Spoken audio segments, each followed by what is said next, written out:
ചെയ്യാൻ വേണ്ടി വേറൊരു ഫാമിലിയും കൂടെ നമുക്ക് കിട്ടിയിട്ടുണ്ട്. നമുക്കൊന്ന് പരിചയപ്പെടാം. സാറിൻ്റെ പേര്? മുഹമ്മദ് അനാസ്. എവിടുന്നാണ് വരുന്നത്? കണ്ണൂരിൽ.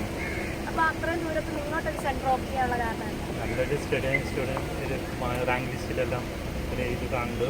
അങ്ങനെ സെക്കൻഡ് റിപ്പീറ്റേഴ്സാണ്. കഴിഞ്ഞ കൊല്ലം അതേ അതേ കോളേജിൽ തന്നെ ബ്രില്യൻറ്റിൽ തന്നെ പഠിച്ചിരുന്നു. അതിന് നല്ലൊരു പെർഫോമൻസ് കിട്ടിയിരുന്നു. അതുകൊണ്ട് സെക്കൻഡ് റിപ്പീറ്റേഴ്സ് ഇവിടെ തന്നെ കണ്ടിന്യൂ ചെയ്യാൻ വേണ്ടിയിട്ട് തീരുമാനിച്ചു.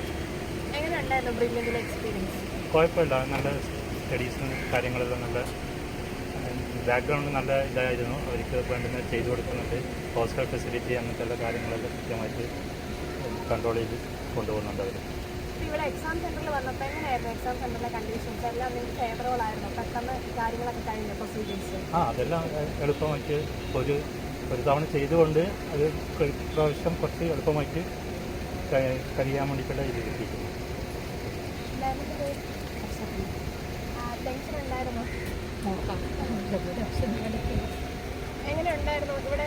പെട്ടെന്ന് കാര്യങ്ങളെല്ലാം കഴിഞ്ഞായിരുന്നോ? അതെയോ വെയിലുണ്ടായിരുന്നു വന്നപാടെ. പിന്നെ അവർ പറഞ്ഞ് 1:30 വരെ ടൈമുണ്ട്, നിങ്ങൾ കുറച്ച് കഴിഞ്ഞ് തിരക്ക് കഴിഞ്ഞിട്ട് വന്നാൽ നമ്മൾ വെയിറ്റ് ചെയ്ത് 12:30 വരെ അന്നൊക്കെ കിട്ടും. എല്ലാം ഫുള്ളായിട്ട് പ്രിപ്പയർ ചെയ്തിട്ടാണോ?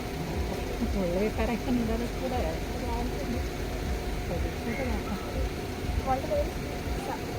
ചേച്ചീനെ ഹാപ്പി ആയിട്ടാണോ ഇട്ടത് എക്സാം ഹോളിലേക്ക്? ചേച്ചിക്ക് സപ്പോർട്ട് ചെയ്തോ? സപ്പോർട്ട് ചെയ്തു. ഓക്കെ, അപ്പം എങ്ങനെ ബ്രില്യൻറ്റ് ഒത്തിരി സപ്പോർട്ട് ചെയ്തിരുന്നോ രണ്ടാമത് റിപ്പീറ്റ് ചെയ്യുമ്പോഴത്തേക്ക്? അവർ സ്കോളർഷിപ്പ് കിട്ടിയിരുന്നു. അതുകൊണ്ട് പഠിക്കാൻ വേണ്ടിയുള്ള ഫീസും കാര്യങ്ങളെല്ലാം അവർ ഞങ്ങൾക്ക് ഒഴിവാക്കി തരുന്നു. അക്കോമഡേഷൻ മാത്രമേ ചെയ്യേണ്ട ആവശ്യം വന്നിട്ടുള്ളൂ. അതുകൊണ്ട് പ്രശ്നം കണ്ട് ഇവിടെ തന്നെ കണ്ടിന്യൂ ചെയ്യാൻ നമ്മൾ പ്ലാൻ ചെയ്തത്. അപ്പോൾ എക്സാം കഴിഞ്ഞ നാട്ടിലേക്ക് ഇപ്പം തന്നെ മടങ്ങുമോ? ഇല്ല, ഒരു ദിവസം റെസ്റ്റ് എടുത്തിട്ട് ഒരു ഫ്രീ മൂവ്മെൻറ്റ് വന്നിട്ട് നാളെ മടങ്ങാനുള്ള പ്ലാനിലാണ് ചെയ്തിരിക്കുന്നത്. ഹായ് സർ, പേരെന്താ? റോണി എന്നാണ് എൻ്റെ പേര്. എവിടുന്നാണ് വരുന്നത്? കാസർഗോഡ് നിന്നാണ് വരുന്നത്. കാസർഗോഡ് നിന്ന് എന്തുകൊണ്ട് ഇവിടെ ഒരു സെൻറ്റർ ഓഫ് ചെയ്ത്? അവിടെ ഇല്ലായിരുന്നു? എൻ്റെ മോള് +2 ചേർന്നത് ചാവറ പബ്ലിക് സ്കൂളിലായിരുന്നു. അങ്ങനെ അത് ബ്രില്യൻറ്റിലും ചേർന്നു. ആ കൂട്ടത്തിൽ സെൻറ്ററിന് ഞാൻ ഇവിടുന്ന് മോളെ എവിടേക്ക് കൊണ്ടുപോകുന്നതിനേക്കാളും എളുപ്പം ഇവിടുന്ന് എഴുതുന്നതാണ് എന്ന് കേട്ടതുകൊണ്ട് ഇവിടെ ചേർത്തത്. അപ്പോൾ ബ്രില്യൻറ്റിൽ ഏത് ബാച്ചിലാണ് പഠിച്ചിരുന്നത്? ബ്രില്യൻറ്റ് വീക്കെൻഡ് ബാച്ച് കഴിഞ്ഞ 2 വർഷം മുമ്പ് ചേർന്നു. അപ്പോൾ എങ്ങനെ ഉണ്ടായിരുന്നു ബ്രില്യൻറ്റിലെ എക്സ്പീരിയൻസ് ഒക്കെ? നല്ല എക്സ്പീരിയൻസ് ആണ്. കാരണം എന്താ വെച്ചാൽ തുടക്കം തൊട്ട് ഞങ്ങൾ ചേർന്നപ്പോൾ തൊട്ട് ഗൈഡൻസ് അവിടെ നിന്നുണ്ടായിരുന്നു. കുട്ടികൾക്ക് കൊടുക്കുന്ന പോലെ തന്നെ ഒരു ധൈര്യം ബ്രില്യൻറ്റിൻ്റെ ഭാഗത്ത് നിന്ന് ഞങ്ങൾക്ക് കിട്ടി. ആ ഒരു ധൈര്യത്തിലാണ് ഞങ്ങൾ സെൻറ്റർ ഇവിടെ കൊടുക്കാമെന്ന് തീരുമാനിച്ചതിൻ്റെ കാരണം അതാണ്. എക്സാം സെൻറ്ററിൽ കയറിയപ്പോൾ എങ്ങനെ ഉണ്ടായിരുന്നു പ്രൊസീജിയേഴ്സ് എല്ലാം? പെട്ടെന്ന് കഴിഞ്ഞു? അതേ ടൈം കൺസ്യൂമിങ് ആയിരുന്നോ?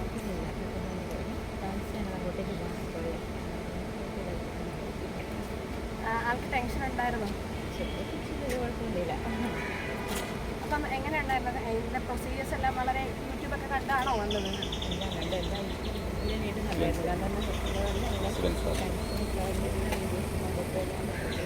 ഇപ്പം സാറിൻ്റെ വീഡിയോസൊക്കെ യൂസ്ഫുൾ ആയിരുന്നു? തീർച്ചയായിട്ടും യൂസ്ഫുൾ ആയിരുന്നു. അത് തന്നെയാണ് ഞാൻ പറയുന്നത്. എനിക്ക് തോന്നുന്നത് ഇവിടുത്തെ ജോർജ് സാറ് ആദ്യകാലത്ത് പഠിപ്പിച്ചൊരു സ്ഥലമാണ് പനത്തടി എന്ന് പറയുന്നത്. ആ നാട്ടിൽ നിന്നാണ് ഞങ്ങൾ വന്നത്. അപ്പോൾ ആ ഒരു ഒരു പ്രിവിലേജും കൂടെ ഞങ്ങൾക്കുണ്ട് ജോർജ് സാറിനോട്. സുൻ സാറിൻ്റെ ക്ലാസ്സുകൾ ഞങ്ങൾക്ക് ഒരു കൊച്ചു കുട്ടികളോട് പറഞ്ഞു തരുന്ന പോലെ ആയതുകൊണ്ട് ഞങ്ങൾക്ക് വളരെ യൂസ്ഫുൾ ആയിരുന്നു. എന്തായാലും നല്ലൊരു എക്സ്പീരിയൻസ് ആയിരുന്നു ബ്രില്യൻറ്റ് സാറിനോട്. Thank you. എന്ത് പഠിക്കുക? ഇപ്പോൾ 7th. അപ്പം നാളെ കയറ്റി വിട്ടപ്പം എന്താ പറഞ്ഞേ? പെട്ടെന്നായല്ലോ. ടെൻഷൻ ഉണ്ടായിരുന്നോ? എപ്പോൾ ഇറങ്ങി? രാവിലെ 10:30. ഓക്കെ. എങ്ങനെ ടെൻഷൻ ഉണ്ടോ? ടെൻഷനാണോ? കാരണം എന്താണെന്ന് വെച്ചാൽ ഞങ്ങൾ ആദ്യമായിട്ടാണ് +2 കഴിഞ്ഞതേ ഉള്ളൂ. അപ്പോൾ ആദ്യമായിട്ട് വന്നപ്പോൾ അതിൻ്റേതായ ഒരു ടെൻഷൻ ഉണ്ടായിരുന്നു. ടെൻഷൻ പേരൻറ്റിനാണോ കുട്ടിക്കാണോ കൂടുതൽ? എനിക്കായിരുന്നു കൂടുതലും. ചേച്ചി അടുത്തുള്ളതാണോ? എങ്ങനെയുണ്ട്? എന്താണ് തോന്നുന്നത്? ടെൻഷൻ ഉണ്ടോ?